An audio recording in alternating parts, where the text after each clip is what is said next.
Hello, everybody, and welcome once again to the Images in Focus show. I'm Juan Pons, and with me, as always, is my good friend David Swindler. How you doing, David? I'm doing great, Juan. It's wonderful to be recording another video. Absolutely. Yeah, we missed it. We've been kind of a little lax on some of the videos lately. We've been busy, but we're glad to get back on it. And on this episode, we're going to talk about your sensor cleaning your camera's imaging sensor. I know a lot of people are afraid of doing this. They think they're going to mess up their camera or that it's very difficult. And it's really not. This is something I've been doing since the very early days of digital photography. And it's something that all of us as photographers need to be doing because these sensors tend to get dirty. On this episode, what we're going to do is we're going to give you kind of our techniques and our methods for doing this, and then we're going to do a little live demonstration on cleaning a sensor. So why don't you take it away, David? Yeah, let's start off talking about sensor spots. These are caused by dust, debris, or some kind of actual contamination on your digital sensor. And the most common cause of this dust and debris is from when you change a lens. You take the lens off, the sensor is exposed to ambient conditions, and dust and debris can get inside. And also on a DSLR, when the mirror flips up and down, it can dislodge some debris internal to the camera and can contaminate the sensor that way. The best way to avoid sensor spots is simply to take extreme care when you are changing lenses. But no matter how careful you are, you're still going to get some amount of dust and debris inside. And you're going to see a lot more spots when you're using those small apertures like f16 to f22.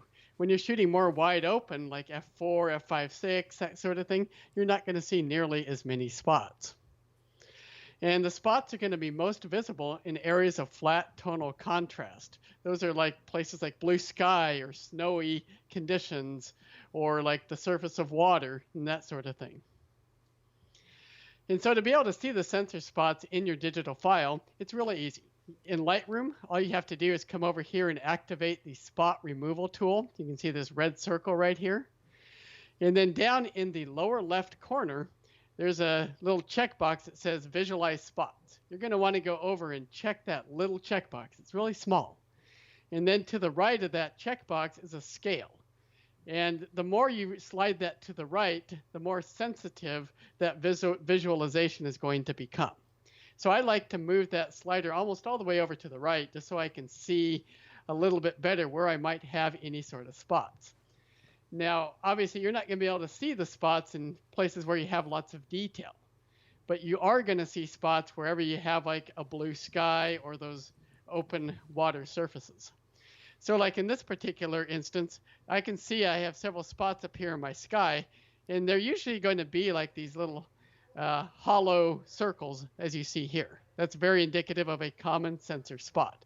So I have some faint ones here, here, here, some really prominent ones over here. These are spots I'm going to want to clean up. Now, whether you do it in Lightroom or in Photoshop, it's really your own personal taste. My preference is to use the spot healing brush in Photoshop, but the remove spot function here in Lightroom is getting better, and you can certainly use that as well. Hey, David. So, a couple of things I want to mention here because I know that this is, we're showing this in Lightroom, and sometimes that toolbar at the bottom where you have that visualize spots checkbox is not enabled. And if you have that, if you don't see that toolbar at the bottom, you can hit the T key on your keyboard to bring that toolbar up. And that's a way to toggle the toolbar on and off. The other thing is you can go directly to check that box by hitting the A key on your keyboard. That will turn the visualize spots. And I like doing that because I can toggle back and forth between cloning a specific spot on the sky, for example, and then looking at the visualize, and kind of toggle back and forth as I'm cleaning up all these sensors. And I'm kind of with you on that in that I typically will do spots in kind of even areas like a sky in Lightroom because Lightroom does a decent job with that. But anything that is much more complicated or involved, I will immediately switch over to Photoshop because Photoshop offers so many more possibilities and much better tools for any kind of cloning or healing. Absolutely. So let me tell you a quick story. I went to China a few years ago, and I was shooting a DSLR at the time. And I took about 3,000 images throughout the whole trip, but we were so busy during the trip, I didn't download a single image or look at a single file until I got home. And when I got home, I realized that early on in the trip, from some sort of lens change, I had contaminated my sensor with a ton of dust. And pretty much every one of my photos, especially when I shot more stopped down, just had like 50 plus dust spots all over the place. Man. And needless to say, I didn't process hardly any shots from that trip because it was so much stinking work to try to clean up all these dust spots. Sometimes it wasn't even possible to do so. Here's just an example here. I shot this one at f/22. And when I pulled this over into Lightroom, look at all these dust spots everywhere. That's shot ruining. And if I had just noticed that I had a dirty sensor early on, I could have been proactive and gotten rid of that and saved the rest of my shoot while I was there in China. But because I didn't, now I didn't want to use very many shots from that trip. What's interesting, though, is as we look at this image on the left-hand side, we can hardly notice those, when we're looking at this video, right? But once you look at these images kind of more bigger size, or even worse, when you print them, all these spots will become super visible. So it's really, really important to clean those sensors. This is incredible. I don't know. You must have been in some sort of dust storm changing a lens for this amount of dust. This is incredible. I'm so sorry that, I cannot imagine having to clean all these dust spots. Oh, it's horrendous to have to do that. And the thing is you may not notice it right away either, even when you load them on your laptop. Yeah. Sometimes you have to apply some contrast and things like that in your post-production for these things to start becoming visible. You're not going to see it just in the raw file until you start tweaking your contrast curves and everything else. So since then, I've developed some better methods for changing lenses. And the main thing with changing a lens is you want to keep that camera open for as little time as possible. And the other thing is you don't want to have the camera body sitting open so that dust can just fall right inside. And I see people do that all the time. They take the lens off, they set their camera down, it's just wide open. I see dust and crap going inside. You want to be able to make this as seamless as possible and make sure that the camera is pointing downward. How many times have we seen that? We've seen like a workshop participant, have the camera bag open in the back of the truck, back of the vehicle with the camera without a lens on it, and their car is driving by next to you. And you're oh my God, don't do that. Clean it up. Please close that. Yeah, or even you could be like just snowing a little bit, and I'll see people leaving their camera open. I'm like, no, right. Don't do that. And so the first thing you want to do is get low to the ground, because no matter what, there's almost always some kind of small breeze or wind when you're outdoors. And you always put your back to the wind. Don't get lazy. Don't think, oh, just this once, I'm going to just do it because I don't want to move around. No, don't be lazy. Put your back to the wind, get low to the ground. I tend to like to use my backpack as a staging area. If you have a vehicle to do it inside of, that's even better. That's the best. And the next thing I do is I put the camera strap around my neck. And the reason I do that is because when I take a lens off, it's going to automatically angle the camera downward. So that way there's less chance of stuff coming up inside and to contaminate the sensor. Then I take the back lens cap off the lens that I'm going to put on it. And I also get it all aligned. So I find that little alignment mark on the lens. I get it perfectly positioned. And then I loosen the lens on the camera. So I hit that little loosen button. I loosen the lens, but I don't take it off the camera yet. My hand is still holding it onto the camera body. And then I hold the new lens that I'm going to put on there in proper alignment. So this lens is ready to go on. This lens is ready to go off. Once I'm ready, I take the lens off. I put the new lens on. And there's only a few seconds of time where the camera is actually open to the outside environment. All right, so now let's talk about how to detect spots. So I like to shoot a test shot on a flat tonal area, whether that be a piece of blue sky or a white piece of paper I'm holding in front of the lens, or a white wall in my house, just anything that's going to be flat tonal contrast. And then you're going to set the camera to f/22. The reason we do that is because spots are most visible when you're more stopped down. And then if you're shooting something that's bright, you're going to have to set the camera to overexpose in order to be able to see this. And it's best to have it out of focus, because I don't want the detail of that flat tonal area coming through and making it harder for me to see the spots. So I like to just go to manual focus. I will intentionally defocus the camera quite a ways and then take the test shot. And that's just going to make it much easier. And then after I take my shot, I'm going to hit the playback on the back of my camera, and I'm going to zoom in digitally and start looking through that zoomed in digital image to see where all the spots are. And they're going to look like this, like you see over here on the right. And sometimes you might even see big goobers, like a hair or something like that sitting in there. And those ones you definitely have to get rid of. And if you see very large spots or a large number of spots, then that's your indication that the sensor needs cleaning. A few small spots, especially at f/22, are perfectly okay. It's almost impossible to get your camera entirely clean to where there's no spots at all. So a quick word on DSLR versus mirrorless. A DSLR has a mirror block that covers the sensor, and so that helps to keep dust and dirt out when you're changing lenses. It's kind of an extra shield between the opening of the camera and the sensor down below. A mirrorless camera, though, is different. It has nothing in between the sensor and the lens. So like this bottom picture here, this shows that the sensor is just right on top. When you take a lens off, that sensor is directly exposed to any ambient dust that might be swirling around.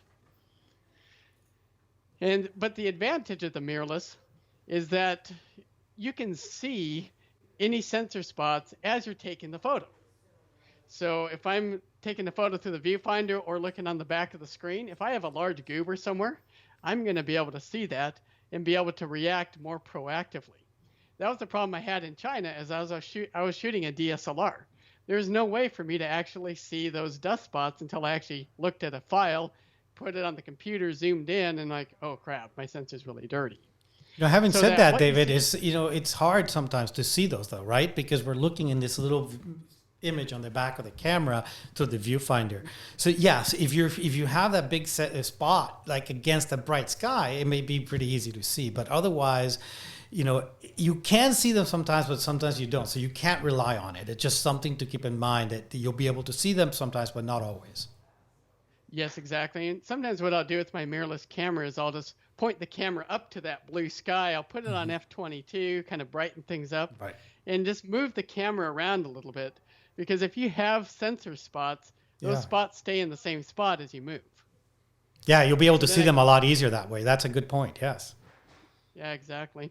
And so I'll do that just as like a preemptive measure, just to say, okay, do I have anything that needs to be cleaned? Yay or nay, just a quick test. Then I go back to my normal shooting aperture and take my shots. Cool. So the other thing about mirrorless cameras is that even though they do attract dust easier on the sensor, they are also easier to clean because the sensor, again, is right up front. So if I want to blow dust off the sensor and stuff, it's not embedded so far in the camera. One thing that I wanted to mention that kind of leads into what you're going to talk about next is that one of the techniques that I employ, especially with mirrorless, because as we know with mirrorless, some people claim you can get more dust on the sensor. Some people you claim you get less. I find, at least to me, it's about the same as I did before, because even though the lens is, the sensor is exposed, you don't have a mirror going up and down, stirring all sorts of dust inside of that cavity inside the lens. But one of the things, or inside the camera, one of the things that I do is that throughout the day, as I'm changing lenses, I will go in and proactively blow my sensors out, maybe 2 or 3 times a day, depending on how many lens changes I go through. That way I'm just preemptively cleaning it out and making sure that I don't have any dust spots in there. It's just something to think about when you're out in the field. Clean those lenses, or those not just not just the sensor on the camera, but I also like to do that to the back of my lenses as well, because sometimes you may get dust in there in addition to. Yes. And truth be told, if you do have dust on the back of your lens, then that can actually be even more degrading to your image quality than dust that is on your sensor. Yes, because it casts a bigger spot on the back of the sensor, right? Yeah, it can be like a spot that could take up like a third of your image. Right. You know, if you have a big goober on the back of your lens. Right. So yeah, as Juan mentioned, you know, first step is to blow off the dust. We want to start with the least invasive techniques first, and then progress in order of invasiveness as to get rid of more stubborn dust and contamination. And so oftentimes the first thing I'll do is activate the internal sensor cleaning in the camera menu. And it'll kind of shake the sensor a little bit, and sometimes that's enough to dislodge anything that you might have on there. If that doesn't work, take the lens off, and then grab one of these Giotto's rocket blasters. And I recommend that you get the large size. The smaller ones just can't really get enough air, and they're hard to keep aimed in the direction that you want. So get the larger one, and then just start blowing off all around that sensor while you hold the camera upside down. It doesn't make any sense to be holding the camera up, because then any dust that you blow off is just going to come right back down on the sensor. Now, if you're using a DSLR, you're going to have to enter the manual cleaning mode to get the mirror up and out of the way. If you're shooting mirrorless, you don't have to worry about that. And then while the camera is still upside down, that's when you want to reattach the lens. Again, if you blow off your camera and then you hold the camera up so that more dust can go inside, now you've just defeated the purpose of what you've just done. And then you're going to take another test shot at f/22 and look again for those spots. And hopefully they will mostly all be gone. You know, David, one of the things that I think is really important, I want to reiterate, is that when you're doing this, you want to make sure your camera is facing down. You know, because this is something, you know, we do just because we're in a hurry, we don't think about, and we run into this all the time. Make sure that camera's upside down so that when you're blowing that dust, any dust that you are dislodging off that sensor is, you know, succumbs to gravity and starts falling down. If you have the camera right side up and you blow in, that dust may blow and then fall right back on that sensor. So super important is to always have the camera upside down. Absolutely. Okay, so blowing off your sensor will work at least 90% of the time. But occasionally you are going to get some stubborn dirt or debris that won't respond to just blowing air. And so in that case, you're going to have to physically clean the sensor. Now, from everyone I've worked with in the past, so many people are scared to death to touch their sensor. They've heard some horror story from here or there that someone's ruined their sensor and now their camera's toast and this and that. The thing is, it's really simple to do. It's not something that you need to be scared about. And you always will take it from least invasive to the most invasive technique as you're trying to get rid of this dust and debris. And as you get good with this, it can even be done right in the field. I've cleaned a sensor with a wet swab right on the ridge of a mountaintop.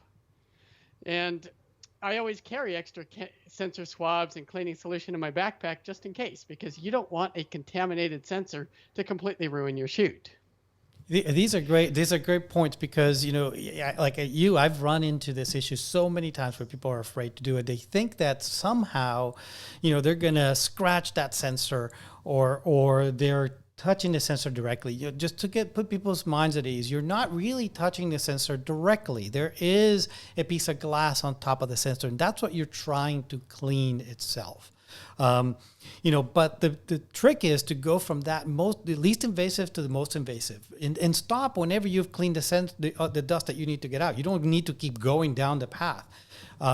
But the idea behind that going with least invasive to most invasive is that by blowing, you're removing any large debris, anything that could actually scratch your sensor, so that when you get down to the point where you're using, you know, the swabs or any other techniques, you have removed anything that could potentially scratch that glass that's on top of your sensor. And, you know, worse comes to worse. You know, if for some reason something, you know, went horribly wrong and you did scratch that glass in the front of the sensor, that doesn't mean the camera's ruined. You know, that glass can actually be replaced. It can be replaced by your camera manufacturer or third-party companies as well that can do it for sometimes even cheaper than the camera manufacturers. But, again, you're not, if you do things the right way and you take your time and you go through that least invasive to most invasive, you're not going to ruin your sensor. Like David and I have been doing this for many, many years, and it's, something you can get familiar with. At the beginning, it's kind of a little bit, nerve-wracking, but you kind of plow through it, and it's not that difficult to do. Yep. And so one of the less invasive ways to physically clean the sensor is with a sensor brush. And this is a special brush that you can go and buy, like right on eBay, Amazon, B&H, that sort of thing. And they have very fine bristles that will not damage or scratch your sensor. And there's another little tool I know, Juan, that you like to use called an Arctic butterfly. And It's a brush that basically uses rotary motors to create a static charge. And with that electrostatic charge, it makes it even more, basically makes it more effective. Yeah. Yes, that was a word I was searching for. At removing that dust. Yeah, and this is what it looks like, the Arctic butterfly, and you press a button and this little brush spins and creates a static charge, and then you use this to clean the sensor. These are really expensive, the Arctic butterflies. There's a company called Visible Dust that creates these. I want to say these are like $50-$60, but there are other brands out there on Amazon that are just as effective, that are a fraction of the cost, or about $20. As a matter of fact, this one broke on me. It's no longer working, so I just ordered one of the least expensive options out there. These work incredibly well as that brush that you showed in there. The challenge with a brush is that people will look at that brush and they'll be tempted to touch it, to clean it. And that's the last thing you want to do. You don't want to introduce any of the oils that are on your fingers onto that brush. You never, ever want to touch that brush. And that's why these rotary brushes are great, because when they spin, they fling off any dust that may be on them. And then, like David said, create a static charge to actually clean out that dust out of the sensor much more effectively. Yep. And then another technique that people use is to get one of these little gel sticks. And they're like a slightly sticky thing. And what you do is you dab it on a piece of cleaning paper first, and then you go dab the gel stick on your sensor where you have the dust. And it's great for picking up the gunk. It's going to be a more aggressive technique than using the brush.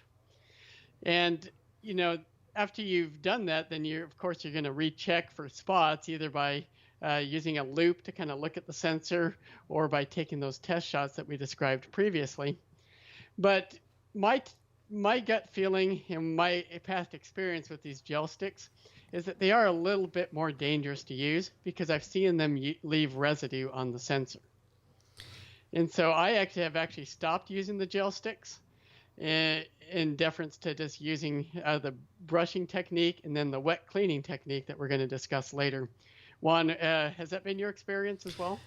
Yeah, I agree with you. I have one of these, gel sticks here, and it almost looks like candy. I want to actually pop it in my mouth, but you should never do that, by the way. But I've stopped using these as well, because they are really, really sticky. And, that kind of makes me nervous, especially with the sensors that have in-body image stabilization, right? Because those sensors are kind of floating out there. And when you put this on and then, sticks onto the sensor and you try to take it off, I just feel like I'm sure it's not hurting the image stabilization, but I'm afraid that it may. So I have stopped using these.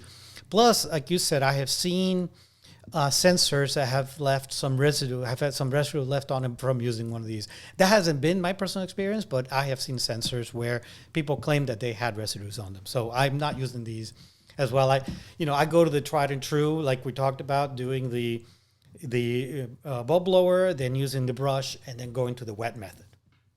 Yeah. Now, another thing that just occurred to me to mention is electrostatic charge is what can attract dirt and debris to your sensor or away from your sensor. So whenever you take a lens off, make sure you have that camera powered off.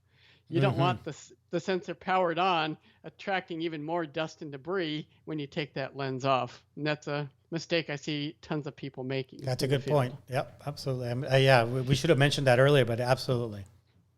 And then the other thing to keep in mind is that the image on your sensor is reversed.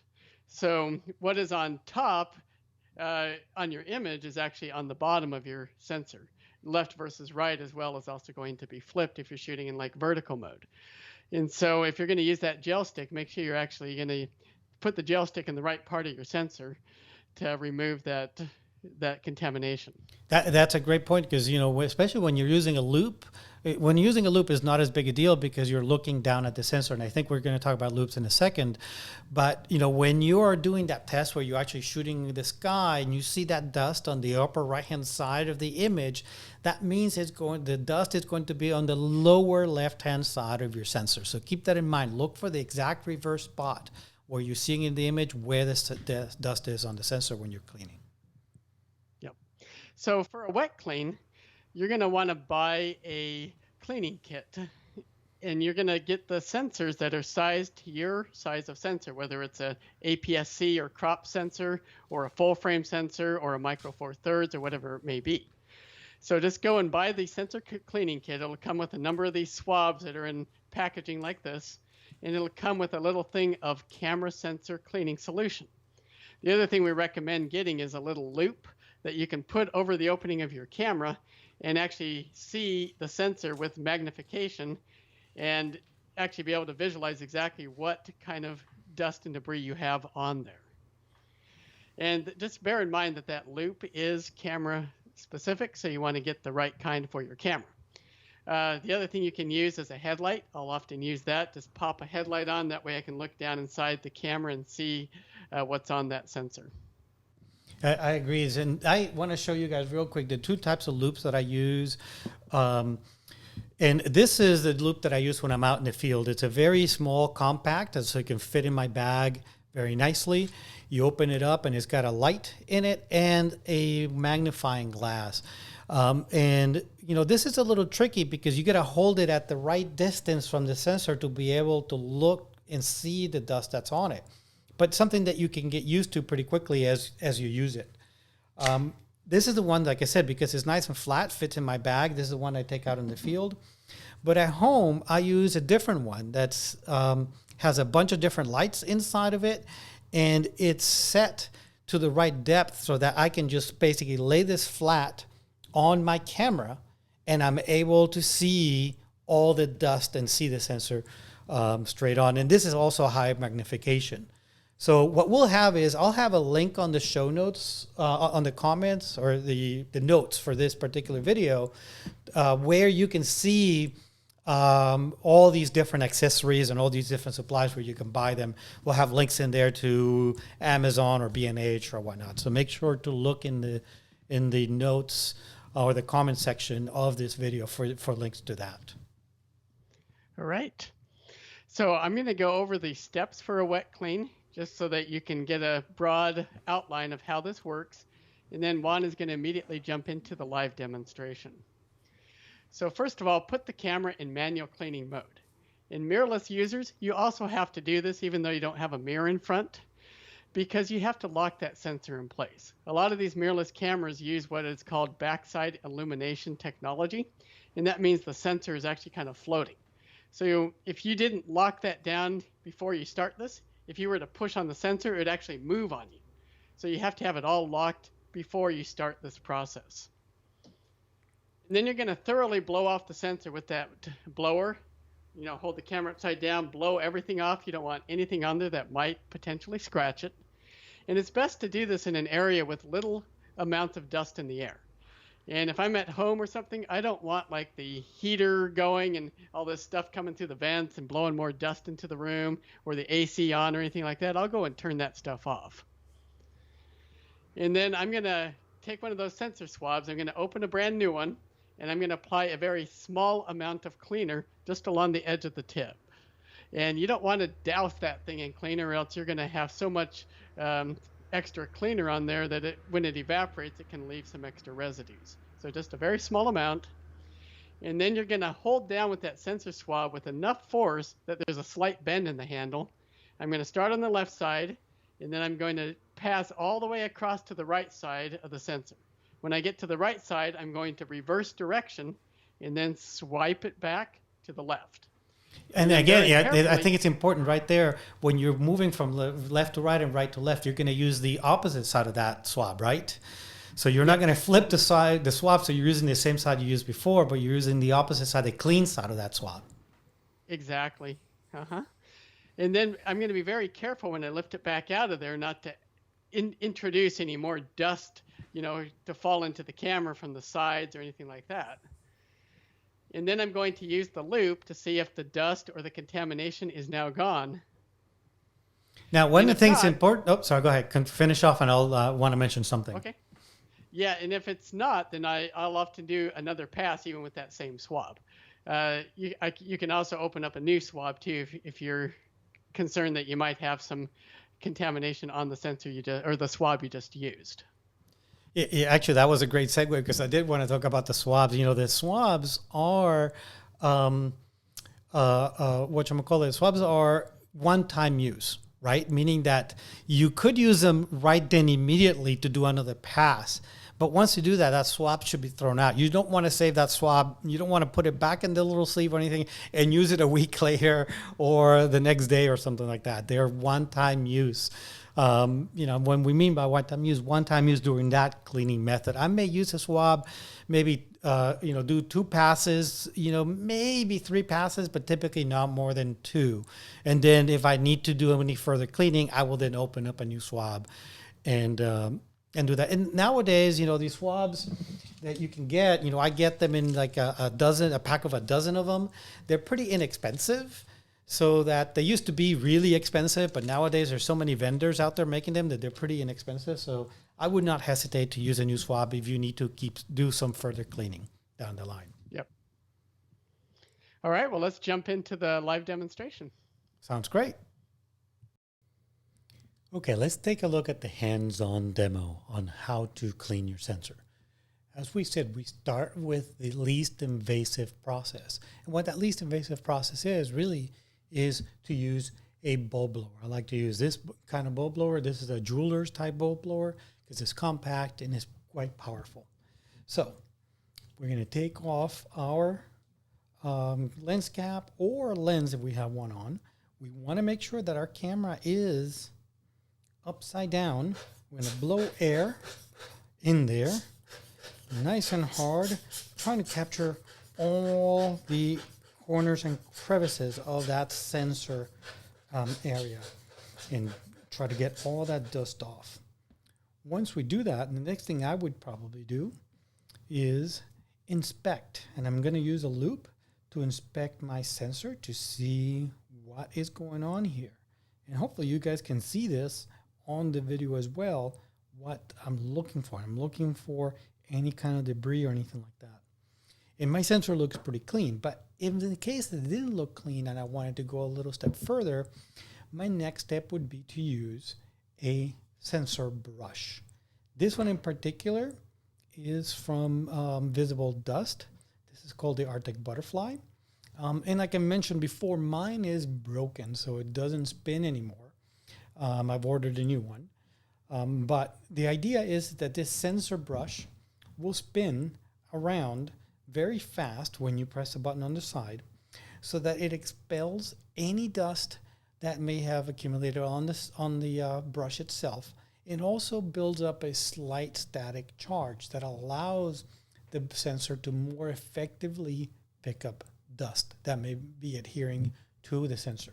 So the way that I would use this is to go on one side, wipe across, then flip on the other side and wipe across on the lower half of the sensor. Once I do that, again, I'll inspect with my loop to see what my sensor looks like and see if I need to do it again. If I need to do it again, I will go ahead, spin it one more time. By the way, you do not want to spin it while it's touching the sensor. The idea is that you spin it outside, it expunges all that dust, and then allows you to pick up the dust that's on the sensor again. So once I spin it, I'll go ahead and wipe it across the sensor one more time. Now, if neither of those two things worked, my next step is going to be to use a sensor swab. And sensor swab comes in different sizes. This one in particular is for a full frame. You can see it here. And what that means is that the head of the swab is as wide as my sensor itself, so that when I do one pass of the sensor, it completely covers the full frame sensor of my camera. So I'm going to open this up. And here is the sensor swab. You can see what it looks like, and it is exact same width as my sensor stall. I'm going to put this back in here for now because I want to show you the solution that I use for with the sensor. And the solution that I use is called AeroClips. This is by a company called Photographic Solutions, and they make another one that's probably better known called Eclipse. I prefer AeroClips for a number of reasons. First, it comes in a small bottle, so it's easy for me to pack it when I travel. It's also non-flammable, so I can bring it on a plane with me. Eclipse is flammable. You're not supposed to take it on a plane with you, and it may get confiscated if someone's smart enough to know what they're looking at. But this one is non-flammable. It's a small bottle, and it's kind of expensive. I don't know. I think it's like $30 or something like that for this tiny little bottle. But guess what? This will last you a very long time. I've had this for a couple of years, and I clean my sensors and client sensors all the time. So this is going to last you a very long time. So I'm going to open this cap up. I am going to take my swab, and I am going to basically put 1 or 2 or maybe even 3 drops of the solution on my sensor. That's it, no more than that. And I'm doing that on the tip of the sensor swab.